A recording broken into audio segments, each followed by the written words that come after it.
Hello, hello, hello, my name is Scotia Dave and welcome back to Resident Evil 6. Last episode we read some of Leon's entries. Now we're going to read some of Chris's.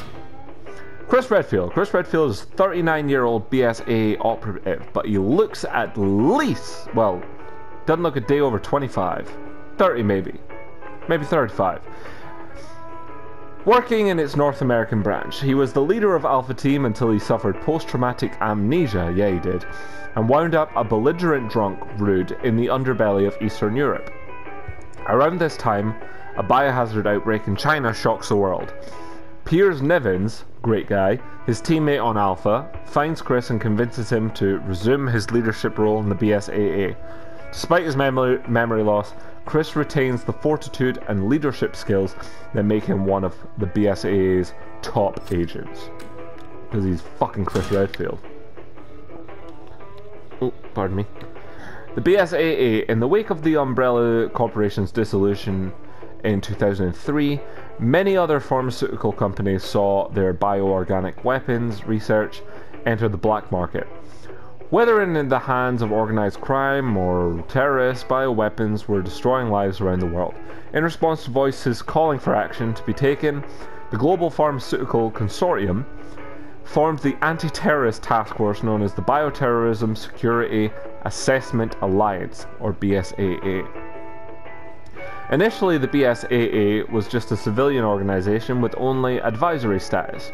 But as the threat posed by bioterrorism spread, the United Nations decided to sponsor the group in order to have a quick response force that could deal with threats around the world. With its new sponsorship in place, the BSAA gained the authority to carry out investigations in countries the world over, and to make arrests wherever it is dispatched. Piers Nevins, great guy. Piers Nevins is a 26-year-old BSAA operative working for its North American branch. He's only 26? That's even sadder. Chris Redfield is his commanding officer. I really liked Piers. His hand-eye coordination and concentration skills are without peer, making him the BSAA's top-ranking sniper. He can react quickly to the changing conditions on a battlefield, and as such he will usually find a way to complete his mission in spite of any adverse conditions, even losing an arm. A serious and determined man in battle, he still has time to offer a kind word for his fellow soldiers. It is these qualities that caused his CO to comment that the future of the BSAA rests on the shoulders of men like him. Nevins himself prefers not to think of his team as subordinates, but as members of a big family. He believes that the strength of the BSAA hinges on the bonds of all its agents. He holds Captain Redfield in the highest respect, and Captain Redfield trusts him implicitly. The C virus. The C virus will turn human hosts into creatures called Javo. The virus mutates the host in horrific ways, and it is the latest bioorganic weapon to threaten the safety of the world. One of its first known uses was as a health-preserving drug given to the mercenary soldiers in one of Eastern Europe's many internecine conflicts. Following its use in Europe, many Javo-like creatures began to turn up around the world. The C stands for chrysalid, as the virus will encase a human host in a cocoon-like shell before its final mutation. I think the door went, Naomi. Finn McCulkey. Finn McCulkey is a 22-year-old BSAA operative working for its North American branch. The first real action he sees is in Edonia's civil war. Chris Redfield is his commanding officer, and it was very, very sad. He is honest and sincere, if somewhat timid. I don't remember him being timid. He shouted orders at me. As an explosive expert, he is tasked with destroying barricades and anti-aircraft gun turrets. Unfortunately, he falls victim to... what was her name? Clara's machinations. Let's not blame Ada for that. Succumbing to an infection that turns him into one of the very BOWs he was tasked with fighting. After losing his humanity during the transformation into a mindless creature, he is killed by BSAA support troops dispatched to Edonia to dispose of the BOWs. That was very sad. Chris's amnesia. Chris Redfield suffered post-traumatic amnesia after he and his team were caught in a trap sprung by Clara. Also, not even Wong. In the Republic of Edonia, most of his team died and an unconscious Chris was brought to a local hospital.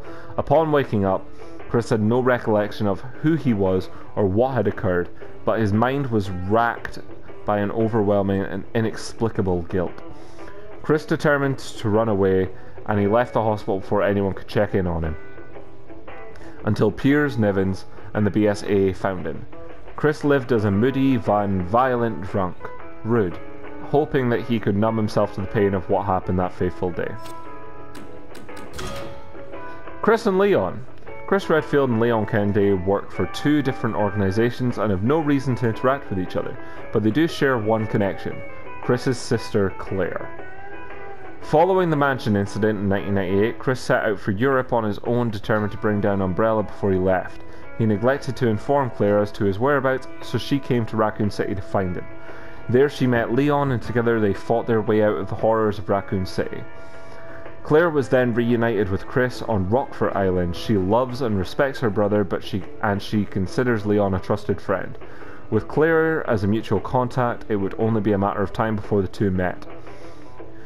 Although the interactions between their respective organizations are highly restricted, when they finally met, both were able to understand each other's deep convictions, particularly those related to the eradication of bioorganic weapons. Neo Umbrella. In Edonia, Chris and his BSA team fell into a trap set by Ada Wong. She used the C-Virus to turn his team into BOWs. It was actually Clara. As the leader of Neo Umbrella, Ada brought the C-Virus that had been developed in China to the civil war in Edonia, where she secretly gave it to the insurgents to administer to its mercenary fighters. The mercenaries then mutated into creatures known as Javo, and she gathered the data on their transformations, like a bitch. Chris had spent most of his life fighting the pharmaceutical company Umbrella, almost losing it on numerous occasions. It's not hard to imagine what he thought when he first heard of the name Neo Umbrella. Why Clara named her organization such is a question only she can answer. Piers' file. All the men in Piers Nivens' family have been in the military, going all the way back to his great-grandfather. For as long as he can remember, Piers wanted to follow in his father's footsteps. He graduated at the top of his class from elite military academy, where he was highly recognized for his skills as a sniper. Following graduation, he joined the Army Special Forces. Not long after joining the Special Forces, he became disillusioned. While he continued to participate in the drills without a hitch, he yearned for some greater calling, a reason for all his training. In 2010, he found that calling when Chris Redfield, impressed with Piers' sniper skills, asked him to join the BSAA. Piers was impressed with the way Chris ran Alpha Team. He treated them like a family and not like expendable soldiers. Chris, for his part, knew he couldn't be a field agent forever, which is why he recruited Piers. Chris believes the future of the BSAA lies with talented individuals like Piers, and Piers, for his part, now has a cause worth fighting for. That's Chris's stuff that I've actually got. So thank you very much for watching, and I'll see you next episode, where we'll look at Jake's. Goodbye.